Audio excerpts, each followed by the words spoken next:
tengo que poner esto de emulsión porque el resto es agua.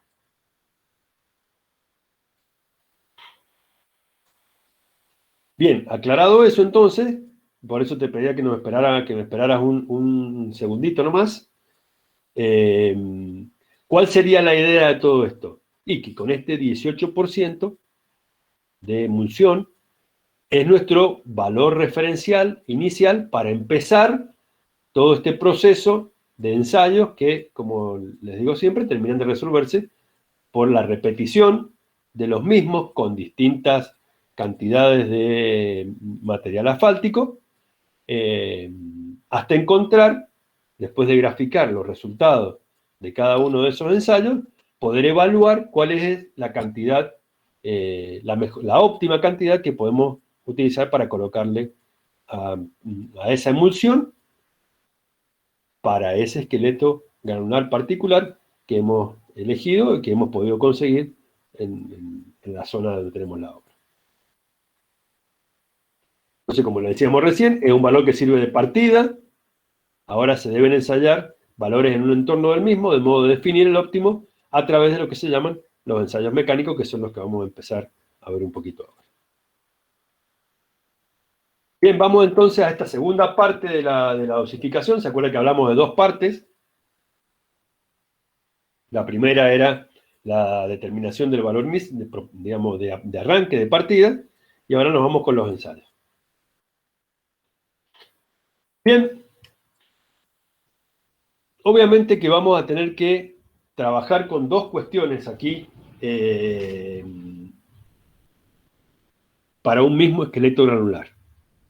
Fíjense que si la parte, por decirlo de una manera sólida, está ya definida a partir de que nuestros áridos entran perfectamente en la curva dentro del uso granulométrico que tenemos que cumplir, pues entonces digamos que lo otro que está para poder modificarse tiene que ver con la cantidad de emulsión y la cantidad de agua de prehumectación. De modo entonces que si voy cambiando, por decirlo de alguna manera, por encima o por debajo, los valores de cantidad de emulsión que voy a utilizar, pues voy a tener que ajustar la cantidad de agua que tengo que ponerle a esa misma mezcla, a ese mismo esqueleto granular que he elegido, que es el que va a permanecer inamovible. Y ese ajuste de la cantidad de agua para estos distintos valores de distintos porcentajes de cantidad de emulsión que voy a colocar, se hace justamente con ese primer ensayo, que es establecer lo que se denomina la consistencia de la lechada. Ahora lo vamos a ver enseguida con alguna fotografía para que ustedes vean en qué consiste ese ensayo. Entonces, de un valor referencial, valores por encima y valores por debajo de ese valor referencial, se van a tener que ajustar las cantidades de agua con este ensayo de consistencia del cono. Una vez que están ajustadas las consistencias, vamos a cada una de esas mezclas con distintos tenores asfálticos van a pasar por dos ensayos. El ensayo de ablación por vía húmeda, el WTAT, W por sus siglas en inglés, y el método de medición del asfalto excedente, que es el que se conoce como ensayo de rueda cargada y adición de arena, el LWT, también por sus siglas en inglés. Con los resultados de estos dos ensayos, que se van a graficar, digamos, superpuestos, vamos a poder encontrar el mínimo y el máximo que ese esqueleto granular admite para que sea una lechada de buen diseño y de que resista y que sea durable en el tiempo y que cumpla con todos los objetivos que nos hemos planteado que tiene que cumplir una lechada o micromercado en particular. ¿No? Entonces, obviamente estos dos ensayos que hemos visto acá son los que vamos a utilizar para determinar correctamente el contenido del ligante. Esto es, vamos a ajustar ese contenido del ligante que sacamos recién inicialmente.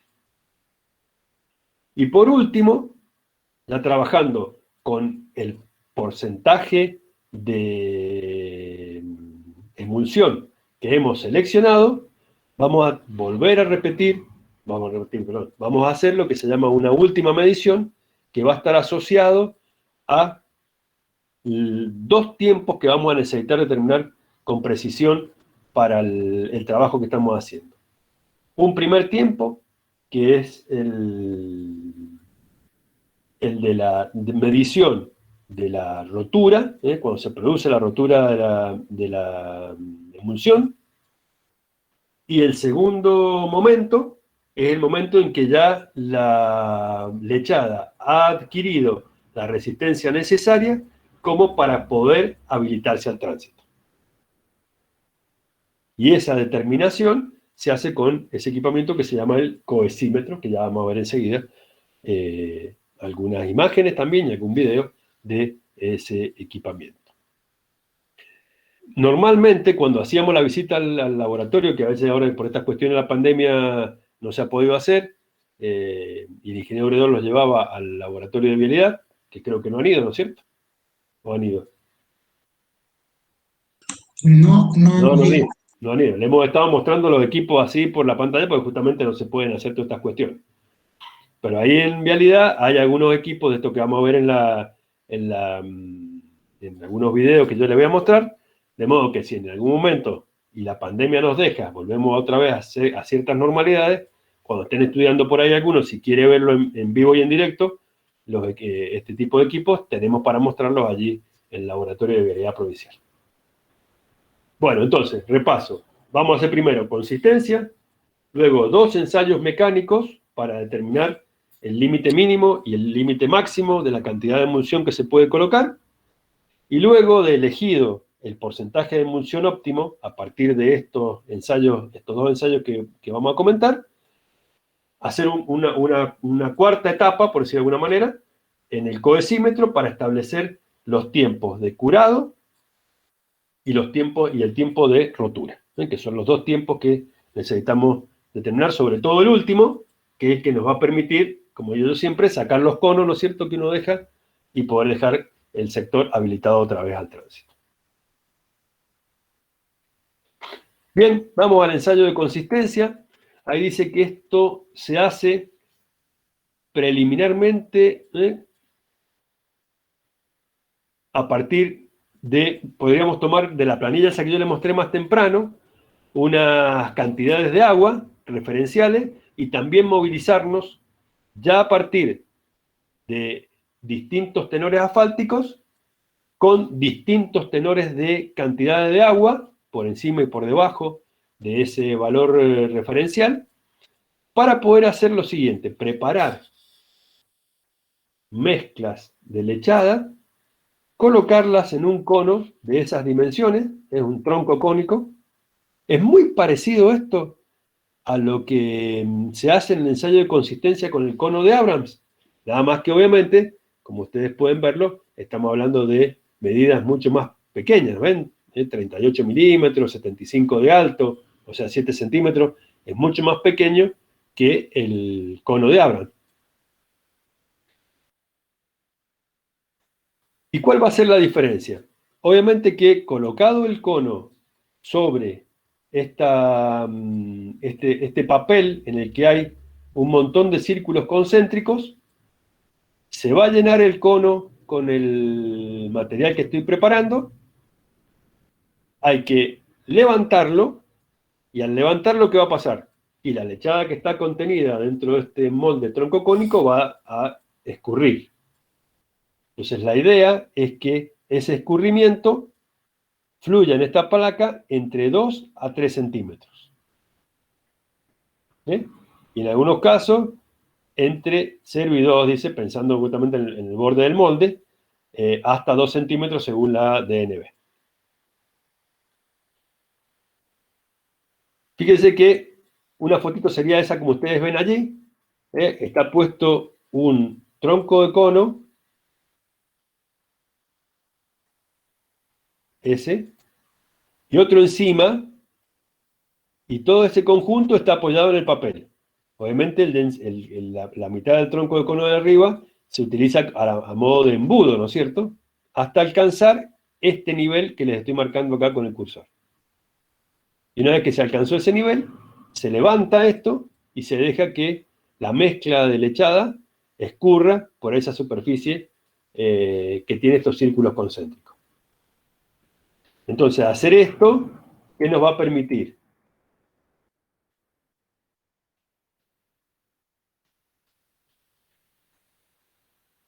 Nos va a permitir graficar, fíjense, en centímetros cuánto ha fluido las distintas muestras con distintos porcentajes de agua que voy a hacer para justamente poder determinar el óptimo. Este gráfico está sacado de una recomendación de un fabricante español de lechadas, que hace muchísimo que trabaja al respecto y también estuvo trabajando en Argentina. Y bueno, con esa recomendación entre 2 a 3 centímetros o 2 centímetros como hablamos de la Dirección Nacional de Vialidad. Para lo cual, ¿qué hay que hacer? Y hay que tomar distintos tenores de agua para un mismo tenor asfáltico, poder graficar la curva y obviamente encontrar el valor óptimo, del porcentaje de agua que tengo que colocar en la mezcla, aquella que produce un escurrimiento de entre 2 y 3 centímetros. Y esto lo voy a tener que repetir para cada tenor asfáltico que quiera analizar. Por encima y por debajo del que obtuvimos con la metodología de Duris recién. ¿Se entiende este doble juego de controles que hay que hacer? Esto es para la consistencia. La consistencia, ¿quién la maneja? La cantidad de agua que yo le coloco a un porcentaje determinado de emulsión. Bueno, eso hay que valorarlo de alguna manera. ¿Cómo lo hacemos? A través de este ensayo de cono.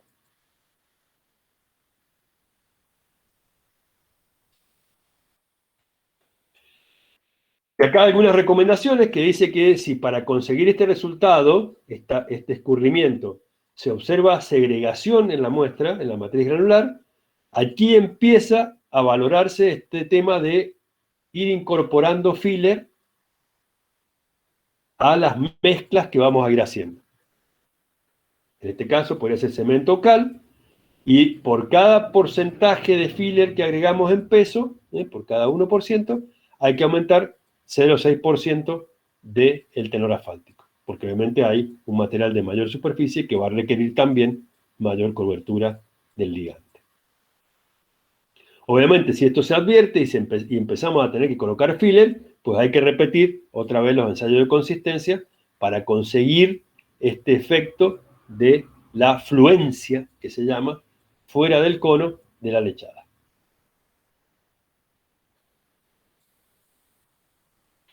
Bien, vamos a los otros ensayos mecánicos. Este ensayo de abrasión, de ahí la sigla del ensayo en inglés, se realiza para establecer el mínimo de cantidad de material de ligante asfáltico que nos va a admitir ese esqueleto granular que nosotros estamos proponiendo. Entonces, como dice allí el texto, consiste en hacer girar bajo agua un trozo de manguera de goma dura. Vamos a ver si ponemos alguna foto. A ver que se vea mejor allí. Ahí está.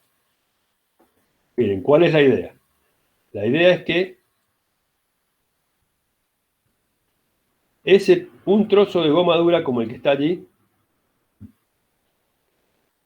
raspe, así justamente lo que estoy diciendo, raspe o desgaste la superficie de la probeta, que tiene forma circular, mediante el uso de esta máquina de ensayo que en realidad va a producir un doble efecto. Primero, una rotación de este tipo y segundo, otra rotación alrededor de este eje que está excéntrico. ¿Bien? Tiene una doble rotación en la superficie. La pastilla se prepara con la dosificación que queremos probar, se coloca en este molde y se la cubre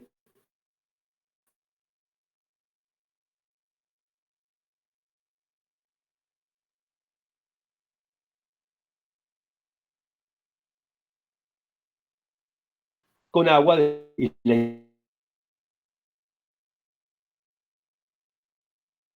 intención es el efecto que una rueda provoca sobre la superficie del pavimento cuando un vehículo quiere doblar, por ejemplo.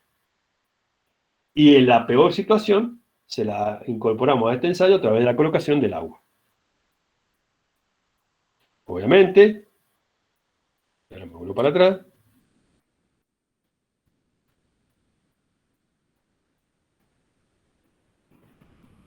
Las probetas tienen un diámetro de 27 centímetros, ahora lo entendemos. Un 15% superior al tamaño máximo del agregado.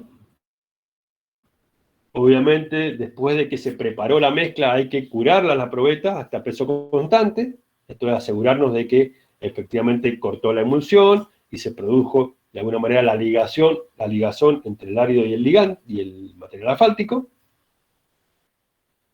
Ahí están las fotitos de alguna manera que muestran la preparación de la mezcla.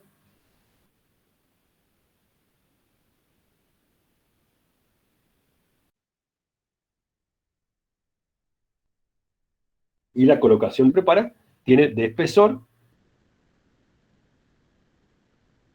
casi el mismo espesor, solamente que acá habla de ponerle un 15% más de ese espesor. Bien, obviamente se la somete a la acción abrasiva durante 5 minutos. Se lava, se pesa inicialmente la probeta una vez que está en condiciones de ser ensayada. Se ensaya por este proceso de abrasión, se lava la probeta, todo el material así, y se vuelve a pesar otra vez la probeta luego de haber sido secada en estufa. Por diferencia de peso, vamos a saber cuánto material ha perdido en total la probeta que hemos ensayado.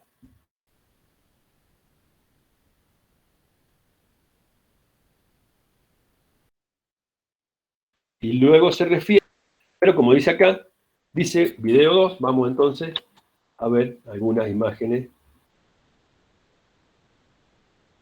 para poder ver ese...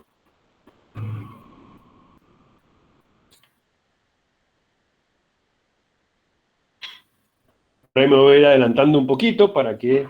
en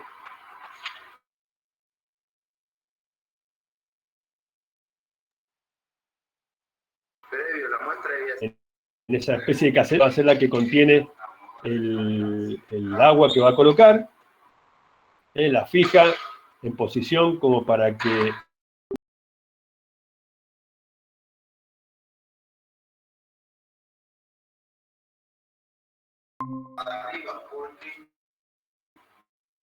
el espesor de la cabeza ya está normado. Entonces, la cuestión es que debe haber un cierto giro de lógica que dejarlo a la mitad de la ranureta, porque esto hace un giro acá. Ahí se aprieta. lo voy a ir adelantando para que ustedes vean, ahí vuelca el agua.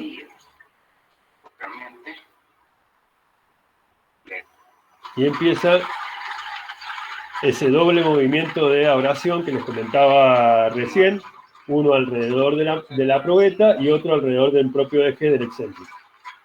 Y así va a estar durante 5 minutos. Yo por ahí lo adelanto un poco porque esto se hace un poco más largo y está haciendo nada más que el mismo trabajo. Como les dije, les doy entre material de estudio, un listado con los videos para que ustedes los puedan ver también. Yo los bajé a YouTube y después los volví a subir porque no encontraba la dirección original, así que bueno, está todo. Fíjense el color que tiene el agua, justamente producto del material que ha sido removido por el ensayo.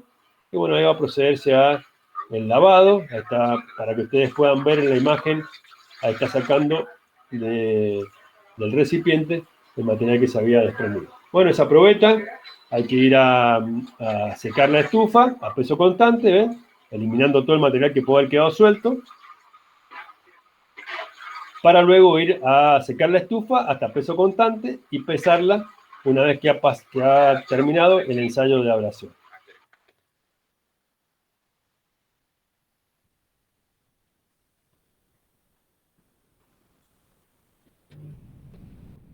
¿Entendió el ensayo, no es cierto? Sí, está claro. Entonces, ¿qué hacemos después? Cada tenor asfáltico ensayado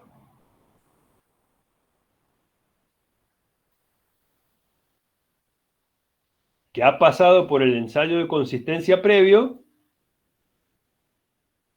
en la medida que el tenor asfáltico aumenta, pues es de esperarse, ¿no es cierto?, que haya menos pérdida de material por abrasión, expresado, como les dije recién, en gramos por metro cuadrado. Este valor sale de la diferencia de peso de las dos probetas antes y después del ensayo. Y la superficie es la superficie de la probeta que tiene dimensiones ya conocidas, con lo cual este es un valor perfectamente calculable. Este límite que está marcado acá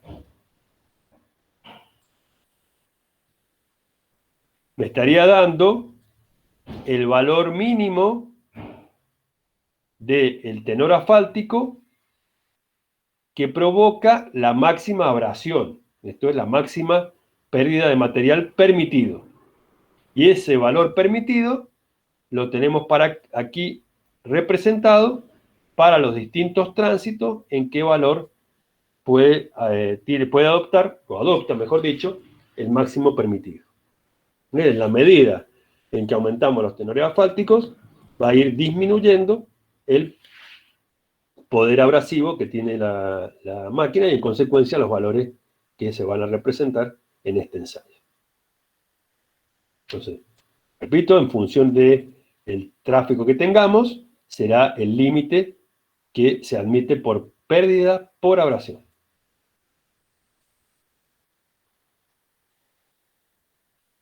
¿Se vio esto?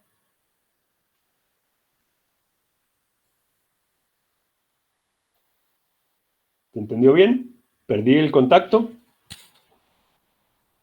No, estamos Entendido. Sí, se entendió. Bueno, dígame un sí por ahí, porque como yo no estoy viendo, oculté lo de estar compartiendo, ¿no? Por ahí si aprieto algo sin querer, los pierdo, como se dice, ¿eh? Bien, seguimos entonces. Segundo ensayo. Ese dijimos que era para determinar el límite más bajo, el mínimo. Vamos ahora a determinar el límite máximo con el ensayo de rueda cargada. Vamos a hacer como recién. Tenemos unas fotos para entender primero y después nos volvemos para atrás un ratito para que ustedes vean que en este caso las probetas tienen forma rectangular, no circular como las de recién. También se hacen para los distintos tenores asfálticos y obviamente hay que hacer más de una. Recuerden siempre ustedes que para cada tenor asfáltico por lo menos hay que enseñar 3 valores para tener un valor medio, ¿no es cierto? Eso no se olviden nunca también. Bien, entonces, ¿cuál es la idea? La idea es que una rueda de este tipo, como la que ustedes están viendo allí,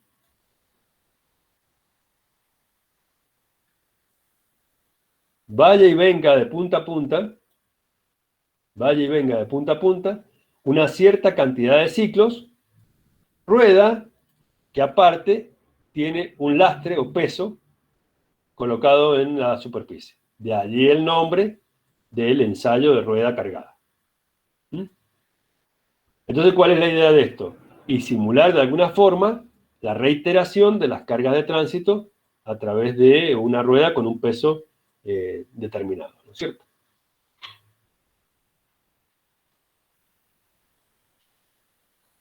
Esa es la primera parte del ensayo. La segunda parte,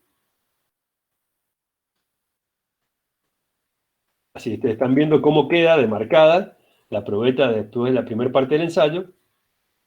La segunda parte del ensayo consiste en colocar arena seca y a cierta temperatura, ahora vamos a ver los valores, Y también repetir este proceso de que la rueda vaya y venga, nada más que en vez de 1000 ciclos, como en el caso inicial, 100 ciclos. Obviamente que hay parte de esa arena que se va a adherir, se va a pegar al material asfáltico que puede haber exudado la probeta. De modo que entonces, en este caso, se pesa la probeta inicialmente, se vuelve a pesar la probeta después de que se haya sacado todo el material suelto y haya quedado nada más que la arena adherida, y se determina otra vez, ahora ya no el peso en pérdida, sino el peso en ganancia de arena adherida que quedaría después de esta segunda etapa con los 100 ciclos de arena. Entonces vamos para arriba, para comentar un poquito en el ensayo y decir entonces que se tratan de probetas rectangulares de 35 centímetros por 5, otra vez también con el espesor 15% superior al valor del tamaño máximo, en la que se hacen circular 1000 ciclos a 4 ciclos por minuto. Eso está de alguna manera determinado por la normativa, ¿no es cierto? Y una rueda de goma cargada, que está cargada con 125 libras, o sea, con 56,6 kilogramos de peso. Una vez que se terminan esos 1000 ciclos, se detiene el proceso, se pesa la probeta y se vuelca sobre ella 300 gramos de arena a 82 grados. Y se la cubre con un fleje metálico. Ahora, sobre eso se hace circular la rueda otra vez, y ahora 100 ciclos, obviamente a la misma velocidad, la misma rueda cargada, se elimina la arena sobrante y se pesa, midiendo así la cantidad de arena absorbida.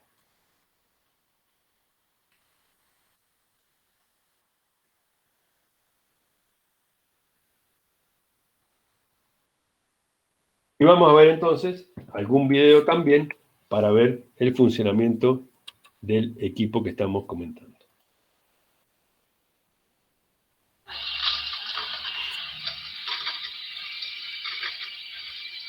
Esta es justamente la parte del equipo, el equipo del mismo en todos los casos. Acá está pasando sobre la arena. ¿Ven ahí la arena fina que está sobrando en los costados? Obviamente salta arena para los costados también. La idea es que se coloque una cantidad inicial pesada, pero pensando en que después, vamos a adelantar un poquito,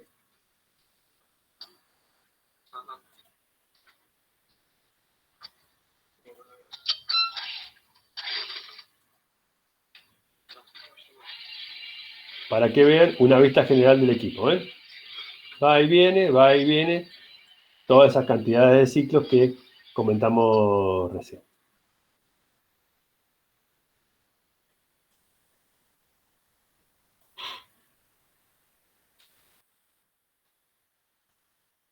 Bien, entonces, ¿qué es lo que sucede ahora?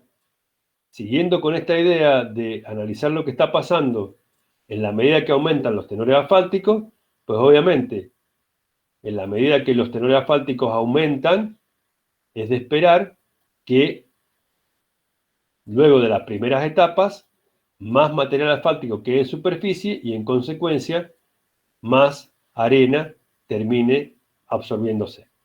Otra vez se pesa, se saca este valor en peso por diferencia de pesajes de la probeta, se refiere a la superficie inicial de la probeta, que son esos 35 centímetros por 5 centímetros de ancho, y se obtiene el valor para poder graficarlos para los distintos tenores asfálticos que estamos ensayando. Obviamente acá, como en el caso de recién, el máximo permitido, fíjense que esto también tiene un límite, no puedo seguir creciendo en tenores asfálticos porque ¿a qué me arriesgo? Y me arriesgo a tener una mezcla excesivamente rica en producto asfáltico, cuando el tránsito empieza a circular sobre ella, va a exudar, va a tener pérdida de material asfáltico en superficie. De modo que también esos límites están establecidos en función del tránsito, sea T1, T2, T3 y T4, de acuerdo a cómo los vimos reflejados en la manera de calcular de la Dirección Nacional de Vialidad. Bien, entonces, con todo esto,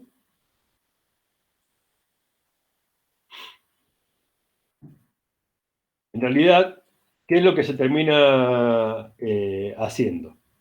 Y acá yo les voy a mostrar un par de gráficos interesantes desde el punto de vista del vendedor de materiales asfálticos. La idea es poder graficar, como ustedes están viendo allí,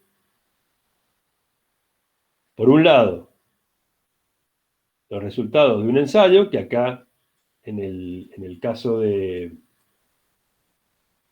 este gráfico, estos son los resultados del ensayo de rueda cargada, y estos son los resultados del ensayo de abrasión. En un caso, y es lógico, en la medida que aumenta el tenor asfáltico, se reducen las pérdidas por abrasión, y en el otro caso, en la medida que aumentan los tenores asfálticos, aumenta la arena absorbida. Obviamente, como marcábamos recién, cada curva tiene un límite. Acá no tengo representado el de la otra curva, pero fíjense que en principio estaría indicándose como el límite máximo para el contenido de betún máximo, el máximo de arena absorbida. Y este gráfico es un gráfico que lo recomienda un vendedor de material asfáltico, que se pone, por decir de alguna manera, tomando desde el máximo aceptable, se corre un 3%, y en el medio dice que es el valor de contenido de asfalto óptimo que recomienda utilizar. Y entonces, frente a eso, ¿qué es lo que en realidad se plantea como mejor solución? ¿Por qué? ¿Por qué tengo que venirme a este sector, que es el que está representado por los mayores tenores asfálticos, si en realidad este sector, que es el que tiene menores tenores asfálticos, cumple también con cualquiera de los dos valores? Miren, ¿cómo será esta situación en algunos casos que ya muchos están diciendo para qué hacemos los ensayos de rueda cargada si realmente con los de abrasión podríamos quedarnos tranquilos? Sin embargo, como yo digo siempre, estos resultados son buenos hacerlos para ver cómo es el comportamiento de la mezcla para distintos tenores asfálticos, ¿no es cierto? Esto es una cosa, como digo siempre, para saber si uno está anémico, por ahí te hace falta nada más que saber los glóbulos rojos, ¿no es cierto? Pero cuando te hacen un análisis de sangre, te miden un montón de otras variables para evaluar de manera general el comportamiento de tu cuerpo, ¿no es cierto? Bueno, acá es una cosa parecida en ese sentido para hacer un paralelo. Estamos viendo a ver cómo se comporta, este esqueleto granular para los distintos tenores asfálticos. Pero en realidad, ese mismo criterio que planteábamos recién, de tomar desde el límite que me permite, digamos, el mínimo tenor asfáltico que podría utilizar, moverme ese entorno del 3% que marcábamos recién, y recomendar un valor que esté en el centro de ese entorno de los 3%. Fíjense que yo en ningún momento, para comentarles esto de cuál va a ser el tenor asfáltico que en definitiva vamos a recomendar, que tendría en definitiva ese porcentaje de arena absorbida y tendría este porcentaje de pérdida por abrasión, y en los dos casos estaríamos por debajo de, el porcentaje de arena absorbida es este que está acá abajo. Me equivoqué de curva. Esa de allá arriba no va. Vamos a borrarla si no queda mal el...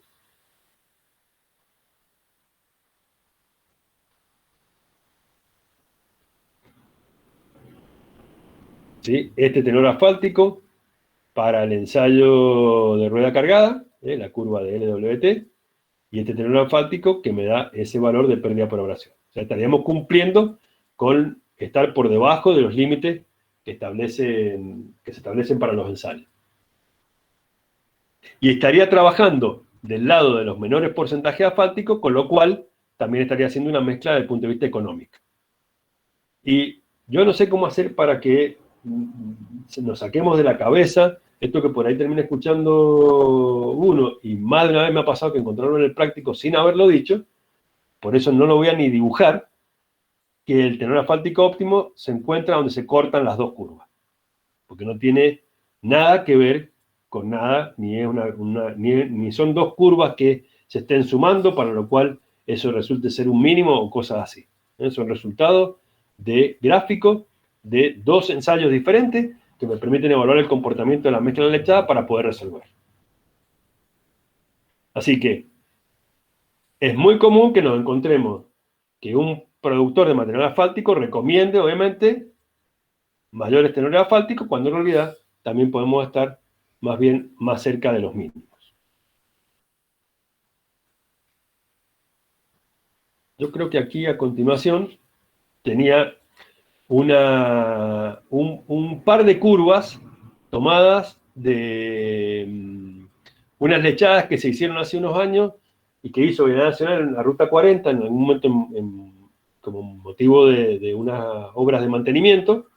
Y bueno, justamente lo que está en azul es el ensayo de abrasión, y lo que está ahí en magenta, por decirlo de alguna manera, es el ensayo de rueda cargada, ¿no? Si uno analiza los máximos que planteábamos recién, para el tipo de tráfico T4, que sería el que correspondería a esta ruta por la ubicación que tiene y el tránsito, yo les he marcado acá cuál sería el mínimo y el máximo, el mínimo de un ensayo y el máximo tenor asfáltico quedaría por otro lado, en función de los límites que se establecen para cada uno de ese tipo de ensayos. Fíjense que estamos acá un poquito más de 10, casi 10 y medio podríamos decir. Si hubiéramos tomado el criterio de recién, estaríamos en 13 y medio, con lo cual tendríamos que habernos puesto en 11 y algo en el medio, para poder tomar esa decisión. Sin embargo, en esta obra, finalmente lo que se terminó adoptando fueron 13% de emulsión asfáltica. Este gráfico ahí también se los he pasado. Está el archivo Excel con los datos de las granulometrías y demás, como para que ustedes puedan tener también un caso real, ¿no es cierto? Es que no son ficticios los gráficos como los que podríamos estar planteando, poniendo o mostrando recién, para entender el problema. Ingeniero, perdón, una pregunta de vuelta Sí. cortita. No entiendo por qué el valor desde el que empieza, que es un poquito más de 10,5, había dicho, ahí todavía no hay curva de rueda cargada del LWT, entonces, ¿cómo puede ser, digamos? ¿No estaría cumpliendo con esa curva o se está haciendo como una...? No, lo que sucede es que menores tenores que este prácticamente no te van a dar casi arena absorbida. Ah, claro, listo. Claro, Entonces no se hace. Así como tampoco se ponen más allá de esto, porque ya estás muy lejos de los límites de abrasión. Entonces, ¿para qué vas a seguir ensayando tenores asfálticos más allá de ese límite? Tal cual, sí. Bien. Sí.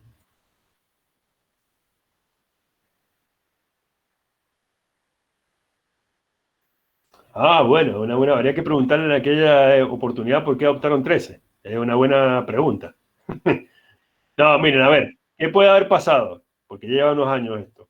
Es probable que estos límites que yo les estoy marcando acá, que son bastante más nuevos, son más nuevos que los de la obra esta en particular. Así que es probable que puedan haber estado acá. Los he marcado los límites de acuerdo a lo que tenemos ahora, ¿no es cierto? Pero es probable, porque esto el tema yo les digo que lo vengo a hacer unos cuantos años y han ido cambiando esos límites de pérdida por evaluación y demás. Obviamente por la experiencia que se va ganando en el uso de las lechadas, ¿no es cierto? Y la respuesta que las mismas tienen en la ruta. Pero también pensé que iban a preguntarme por qué no tomar el límite, y la respuesta a eso es siempre la misma que hacemos en cualquiera de las dosificaciones. Esto es, nunca ponerse justo en un borde, porque estamos trabajando con materiales que evaluamos de alguna manera a través de muestras, ¿no es cierto? En el caso de los áridos, son muestras de granulometría que tomamos cada cierta cantidad de metros cúbicos, y eso tiene ciertas variaciones, con lo cual, si justo caigo en una variación en donde supero el máximo de abrasión, estaría construyendo una lechada de muy mala calidad, ¿no es cierto? Me estaría arriesgando a que estar justamente en el límite, y aparte no se lo va a aceptar ninguna repartición, eso, ¿no es cierto? Es decir, no, yo voy a querer que me pongan un material asfáltico, por lo menos que me asegure que estoy relativamente lejos del límite de las pérdidas por abrasión o del límite de la absorción.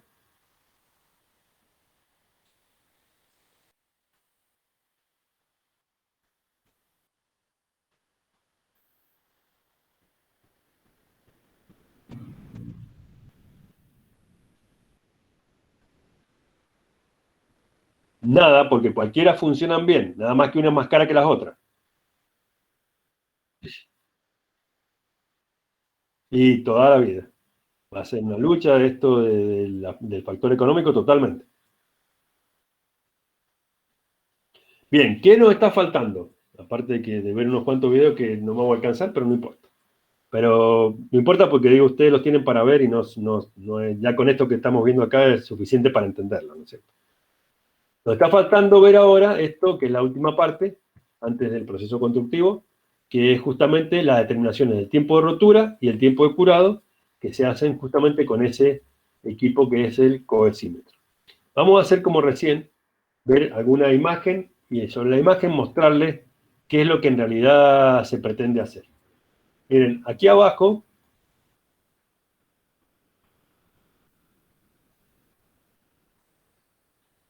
allí abajo, hay una probeta que es una pastillita así, a ver si me sale, circular, un cilindrito, así sería. No soy muy bueno, pero esa es un poco la formita que tiene la pastilla. ¿Le gustó el dibujo? Bueno. Sobre eso se apoya un trozo de neumático, que es este que ustedes están viendo acá, allí. Y sobre ese trozo de neumático se apoya ese mandril que está acá. Acá arriba va esta pieza. Y se le da un giro de 90 grados. Y este relojito lo que hace es medir el momento torsor que estamos efectuando para poder hacer ese giro de 90 grados. En eso consiste el ensayo. Esto es en determinar un par torsor. En la medida en que vaya pasando el tiempo y la mezcla de lechada vaya ganando en consistencia, en ligazón, obviamente ese par torsor va a ir aumentando. Esa es la idea de este ensayo. A ver si tengo algo más por acá abajo, me parece que no. ¿Hay alguna otra foto más? Ahí está puesta el mandril de medición, allá arriba, ¿ven?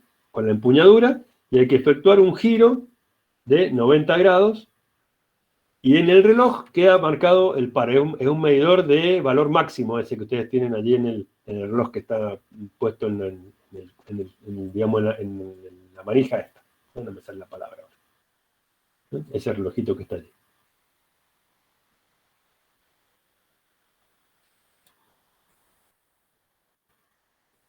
Bien, entonces, las probetas, 60 milímetros de diámetro, los espesores de la probeta en función del tamaño máximo, también son todos valores que, como digo siempre, no vienen al caso memorizarlos, ni estudiarlos, ni aprenderlos, ¿no es cierto? Están normalizados para cada uno de las granulometrías que estamos utilizando.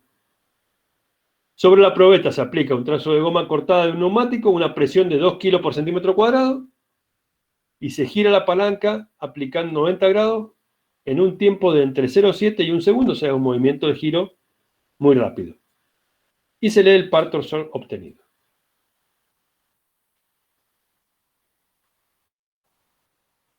Cuando ese par torsor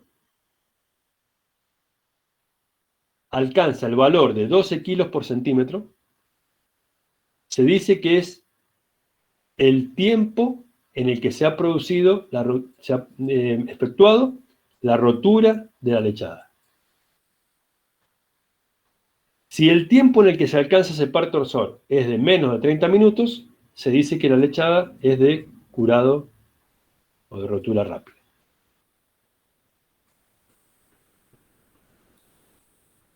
Cuando el par torsor llega a 20 kilos por centímetro, decimos que se ha producido, hemos llegado al curado de la lechada y estamos en condiciones de autorizar la apertura al tránsito. Si ese tiempo es menor de 1 hora, se dice que la lechada o el microaglomerado es de apertura rápida al tránsito. Entonces, ¿qué hay que hacer? Y hay que construir, o hay que fabricar varias pastillas y empezar a hacer lecturas del par torsor a los 15 minutos, a los 30, a los 60, a los 90, a los 150 y así,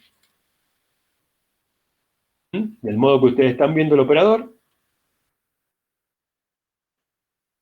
y la pastilla,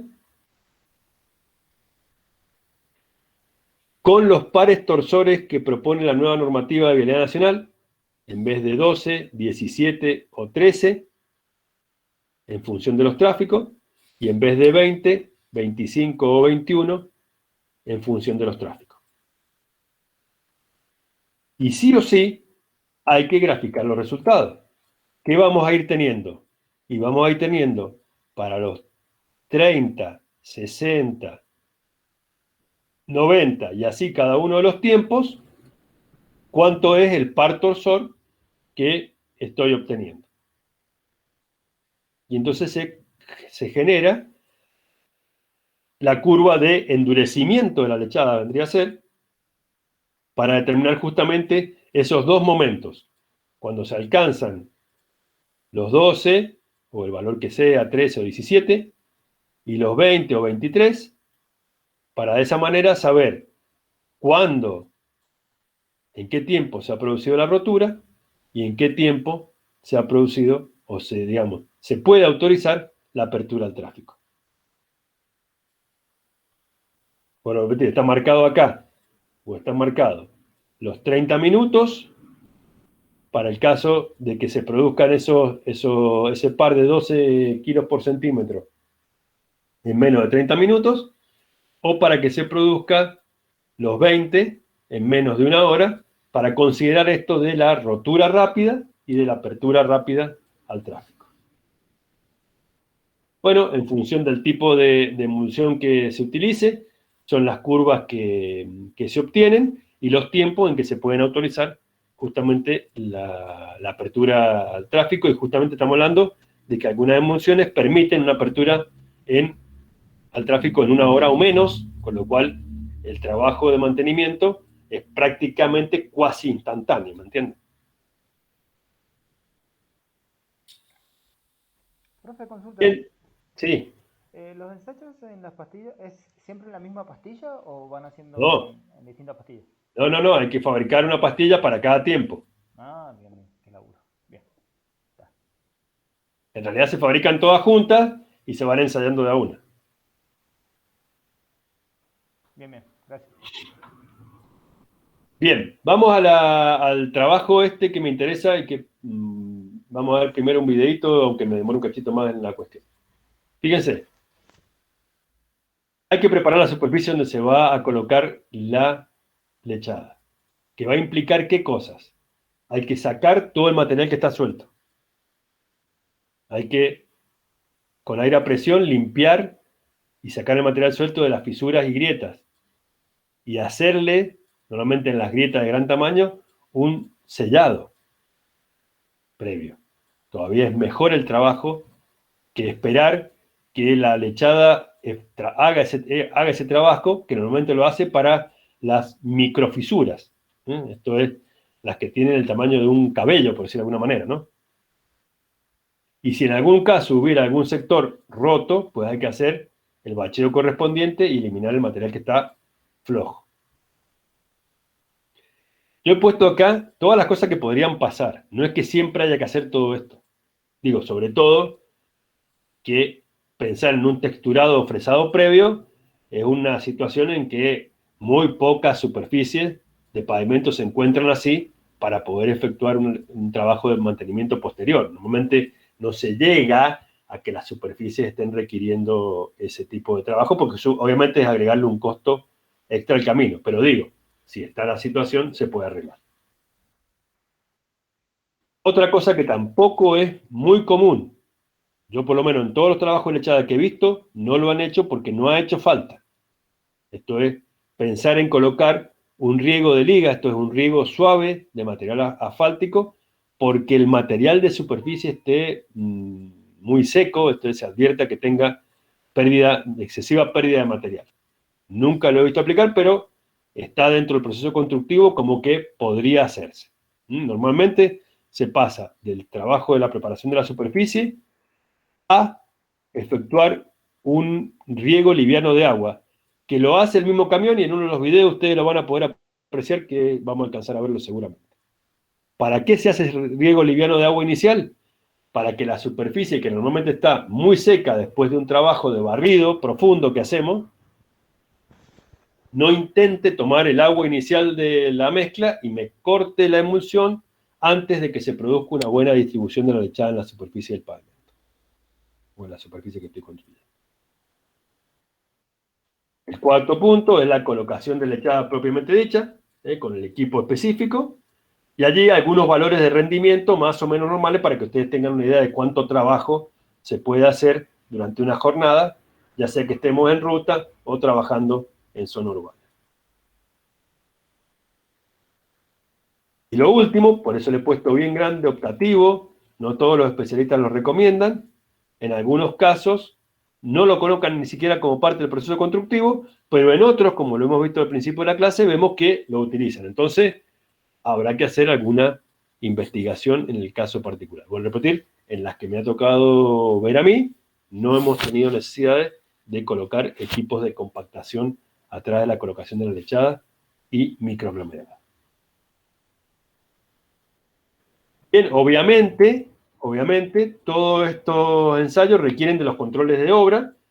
Esto es, la primera parte de esto es calibrar el equipo, el camión, para que esté colocando, y entonces hay que medir con los caudalímetros los líquidos para que esté colocando la cantidad exacta que hemos diseñado en el proceso de mezcla que hemos hecho. Y una vez que está funcionando, también hay que sacar probetas para ensayarlas para ver que se esté colocando en obra lo que estrictamente se diseñó en el laboratorio. Y ahí lo que estamos viendo es justamente un operario moldeando probetas para hacer ensayos posteriores de abrasión y de rueda cargada. Bien, como dice acá, para terminar algún video ilustrativo en el que vamos a comentar alguna cosita más, si es que no le has quedado alguna duda crucial de estas que por ahí aparecen.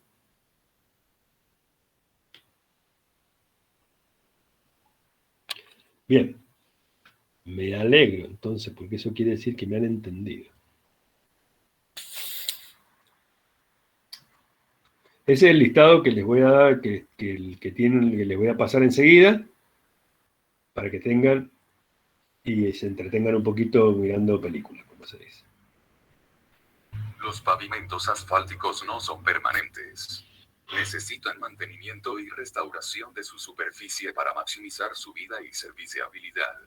A través del tiempo los pavimentos asfálticos pueden desarrollar ahollamientos o desplazamiento debido a la edad, desprendimiento de finos debido al agua y oxidación de la superficie. A veces se desarrollan baches peligrosos y las superficies de los caminos se de finos debido al agua y oxidación de la superficie. Miren, y un solo comentario. Eso es una huella terrible. Terrible. Fíjense que hay 40 centímetros de huella, y esa es la forma en que se mide. Se va colocando cada cierta longitud una regla y se mide la altura en la parte más alta. A veces se desarrollan baches peligrosos y las superficies de los caminos se vuelven resbaladizas y peligrosas cuando están mojadas. Las técnicas tradicionales de mantenimiento involucran el fresado de la antigua capa asfáltica seguido de colocar una capa de rodadura de mezcla asfáltica en caliente. Pero el micropavimento ofrece una alternativa económica que utiliza aditivos químicos y polímeros eficientes para crear una capa de rodadura delgada de alto rendimiento pero duradera. El micropavimento ofrece varias ventajas sobre las técnicas convencionales de mezcla en caliente. Ahí tienen trabajando de noche, ¿ven? Aplicado en un solo procedimiento de un paso y normalmente no requiere compactación. Los caminos pueden abrirse al tráfico luego de 60 minutos de la aplicación del micropavimento. Una aplicación típica toma la mitad del tiempo requerido para fresar y colocar mezcla en caliente, lo cual reduce los inconvenientes para el público. El material es colocado a una tasa de 10 a 15 kilogramos por metro cuadrado por cada capa, pero puede llenar abollamientos o depresiones de hasta 15 milímetros de profundidad. Como resultado, el material siempre puede ser aplicado con tasas de aplicación óptimas. El sistema del micropavimento contiene emulsificantes asfálticos y polímeros activos que ayudan al bitumen a ligar fuertemente con el agregado y el pavimento viejo. De esto resulta un pavimento muy duradero. La superficie de rodadura tiene una textura más gruesa que la de la mezcla en caliente convencional. Esto representa una excelente fricción, y el pavimento dura muchos años. La mezcla del micropavimento consiste en agregado triturado, emulsión asfáltica, agua, cemento y un aditivo para controlar el rompimiento. Los materiales son transportados y guardados en un área de acopio cerca del proyecto carretero. El agregado triturado es revisado para reducir material grande, pesado y cargado a una micropavimentadora montada a un camión o a un camión de apoyo especial. Al mismo tiempo, la máquina se llena de emulsión y de agua. En el lugar de trabajo, los materiales se mezclan en una pavimentadora autopropulsada donde el agregado, la emulsión, el agua, el cemento y el aditivo son mezclados por un poderoso mezclador continuo. Luego el material se descarga a una caja de esparcimiento. La pavimentadora puede ser continua apoyada por camiones nodriza especiales para pavimentar carreteras, o montada en un camión para cargar en serie y pavimentar en calles. Todos los materiales, agregado, emulsión, cemento, agua y aditivos químicos son proporcionados a un mezclador y mezclados por unos segundos. La mezcla homogénea resultante de color café es transferida a la caja de esparcimiento, donde fuertes orugas, sin fines, en la caja mantienen la mezcla agitada y fluida. La tasa de aplicación es ajustada por las bandas de hule o metal. El uso de una banda secundaria ayuda a asegurar una apariencia pareja y consistente de la alfombra terminada. El operador controla la posición de la caja, el flujo del material que entra a la caja, y la distribución del material de la caja. La consistencia y la tasa de curado del material se ajustan con agua y aditivos químicos. Abollamientos de hasta 5 centímetros de profundidad pueden ser llenados con micropavimento usando una caja especial para el llenado de abollamientos. Abollamientos profundos pueden requerir 2 pasadas seguido de una caja de ancho completo para un recubrimiento final. La mezcla cura químicamente y cambia de café a negro en cuestión de minutos. Luego de 30 minutos, en la mayoría de los casos se puede abrir al tráfico, en otros puede tardar hasta 1 hora, dependiendo de la temperatura ambiente.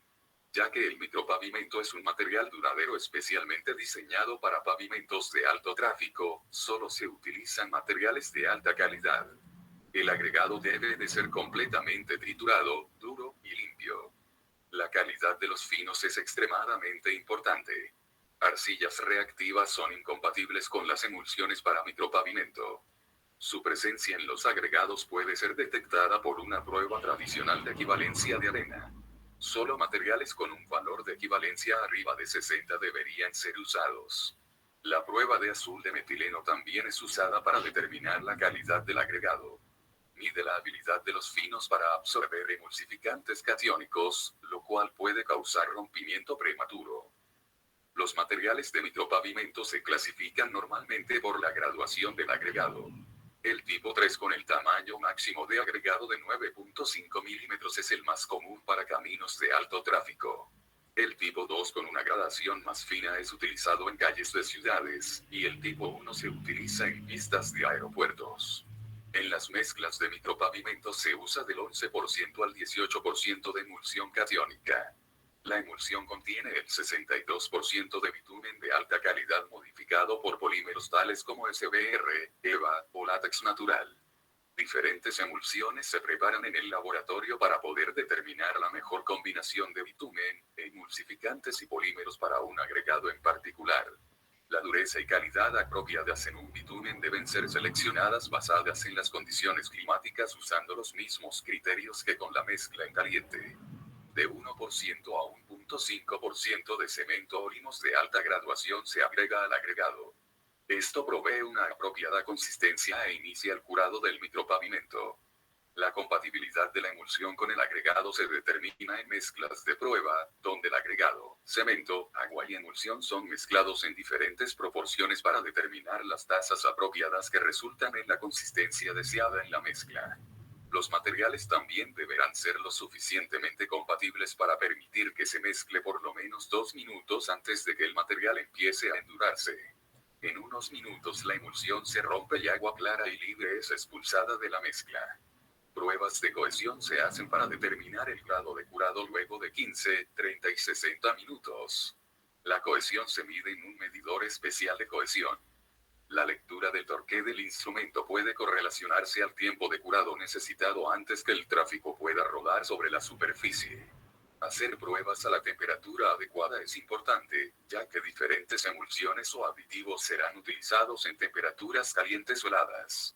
La prueba de abrasión en pista mojada en 5 minutos simula una resistencia del desgaste del micropavimento en condiciones mojadas. También ayuda a determinar el contenido mínimo de emulsión necesitado. Las muestras también deberían prepararse y someterse a un medidor de rueda cargada para determinar la estabilidad de la mezcla, particularmente para aplicaciones de llenado de ahuellamientos. La deformación plástica de los especímenes bajo una carga repetida indica la sensibilidad de los materiales al ahuellamiento. Agregado que es menor que 2 se sumergen en agua por ser hervido. De ser hervido, la textura inicial áspera del micropavimento se mantiene activa por muchos años y lo hace un tratamiento ideal para caminos resbaladizos o pistas de aeropuertos. El micropavimento de esta carretera de alto tráfico se hizo hace varios años, y todavía mantiene una buena textura superficial y buena resistencia al deslizamiento.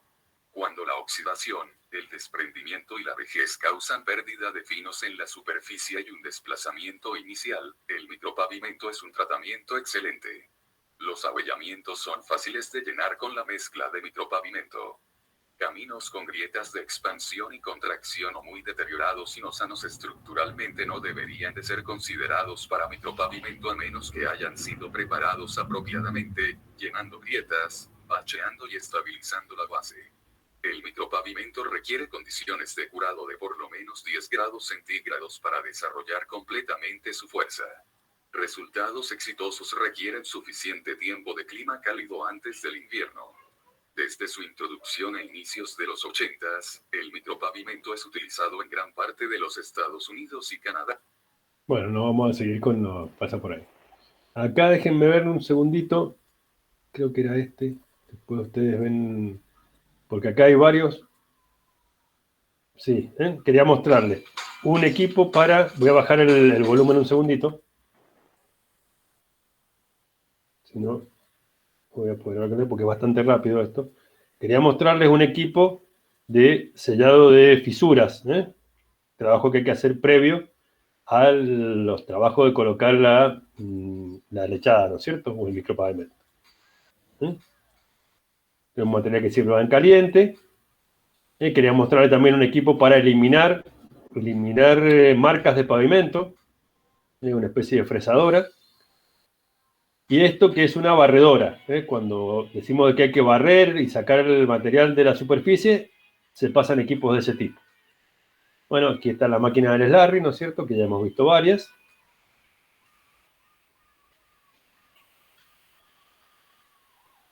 Voy a adelantar un poquito. Porque quería mostrarle también una máquina para efectuar pintado, que a veces no es muy común que por ahí la hayamos visto en algún video o alguna máquina por allí.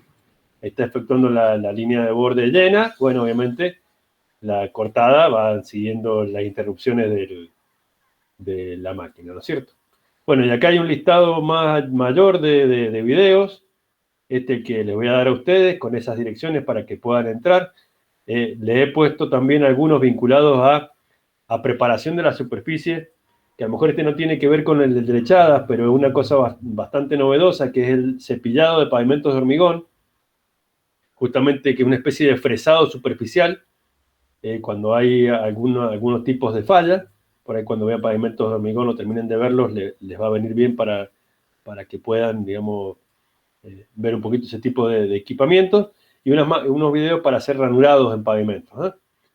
Así que, bueno, ahí hay un poquito para entretenerse en estos días tan fríos. Uno se pone a ver un poquito de televisión acá con estos videitos que les voy a acercar.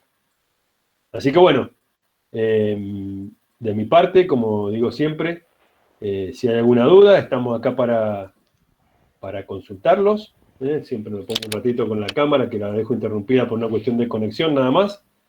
Pero, bueno, es todo lo que tenía para mostrarles hoy por este tema. Así que después contáctense con sus responsables de grupo, porque a ellos son a los que les voy a mandar el material de estudio de la clase de hoy. Así que bueno, acá estamos. ¿Alguna duda, consulta? Si no, nos estaremos viendo ya en algún momento en alguna otra clase para ir cerrando los trabajos prácticos, ¿no es cierto? Ingeniero, yo tenía una duda, que Esperen bueno, que subo el volumen, que lo bajé recién y no lo estoy escuchando. Un segundo, por favor. Sí, decime. sí, ingeniero, yo tengo una duda, estoy estudiando para rendirla en la mesa que viene, por eso estoy docente, y quería preguntarle algo que he estudiado de la unidad que he estado viendo, estabilización de suelos. No sé si me la puede responder, ya sé que no tiene que ver con el tema de ahora, no sé si puedo preguntarle. Yo me quedo, no tengo problema en contestarle lo que haga falta, nada más me despido. Si tenemos alguna duda del tema de hoy, si no, al resto los despido hasta la próxima. Se pueden quedar todo lo que quieran. Una duda, ¿sí? ¿Este es el trabajo 10 puede ser? ¿Trabajo práctico número 10? Creería que sí. A ver, ya te digo bien. Yo tengo la duda. Dame un segundito.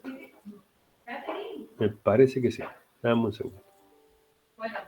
Dame un segundo. Dame un segundo. Dame un segundo. Dale. Lo busco. Dame un segundito. Dame un segundo, por favor. Un minuto, no se vaya. ¿Qué, mi amor? ¿Qué pasó?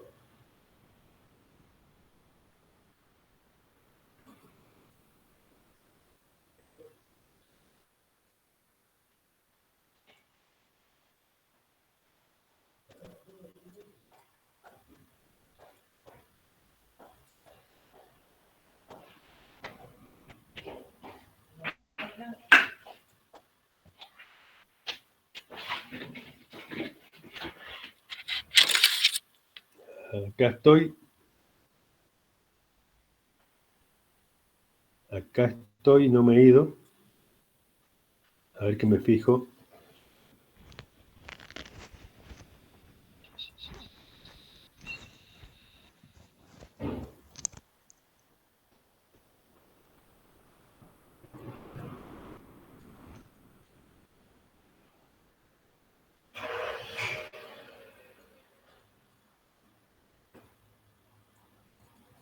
Sí, el número 10 es lechada asfáltica. Perfecto. Ahí estamos. Porque se lo tenía definido. ¿Hola? Sí, profe, ahí estás. Estás hablando y estaba silenciado, no me había dado cuenta. ¿Perdí? Perfecto. Ingeniero, una pregunta. ¿Usted envió a ¿Hola? los responsables de grupo el material correspondiente a la clase anterior que dio usted, que era tratamientos bituminosos, creo? Sí. Ah, ¿me lo podría enviar a mí de vuelta porque no me ha llegado? Soy Canatela, Bueno. del También, grupo. eso Bueno. con mi grupo habíamos notado también que no estábamos recibiendo ningún material en lo que va de la cátedra, ningún tipo. No, a ver, el material de la cátedra está, lo que está disponible en la página está para bajar. Claro, eso sí. Hay muchas cosas que están para bajar.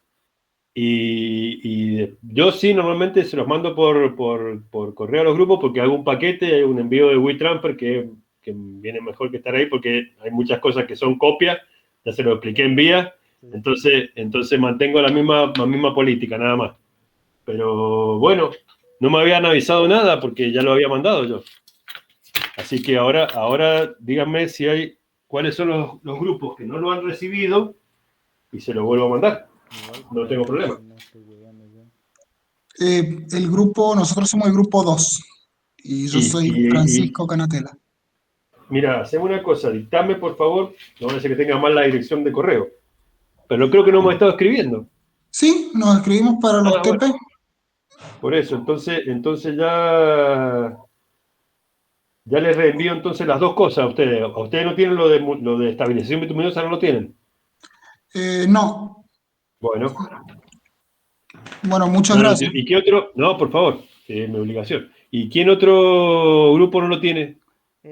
Yo hablé por mi lado y la verdad que no le consulté a mi grupo. Puede ser, no, nuestro grupo de WhatsApp no habían dicho nada, así que estaba queriendo confirmar si efectivamente tal vez pasaron algo y yo no me enteré. Bueno, mirá, le escribo un mail, yo tengo un mail y me escribe el grupo, el jefe del grupo de ustedes, que me escriba y si no lo tienen, se lo mando, no tengo problema. Sí, no hay problema. Y si después en su momento están estudiando y tampoco lo consiguieron, se los pasa, no, eso es lo de menos. No hay problema. Bien, entonces por ahora sería nada más que el grupo de Canatela, para lo de bituminosa, y los otros, y para lo de hoy, sí a todos, eso no se preocupe. Listo. Muchas gracias, ingeniero. No, Buen fin de semana. No, ustedes, estén bien. Yo tenía otra consulta, pero es que es de vía justamente, que de vía estamos notando que también nos pasó lo mismo con el tema de los materiales, que estamos viendo que a ninguno de los grupos de vías, por lo menos a los chicos con los que yo estoy en contacto, pues yo no estoy en grupo con nadie, pero para recibir material nuevo, porque caché que había mucho material nuevo que yo no tenía. Y consulté con uno de los chicos y me dijeron que no les habían estado enviando nada por mail a ellos. En vía. No, porque se los envío en un único envío a principio de año. Es un único envío a principio de año, no es como que... Claro, ahí están todas las unidades, todos los apuntes, todo el material de estudio está ahí. ¿Y usted me lo podrá mandar a mí en un mail? ¿Puede ser? Sí.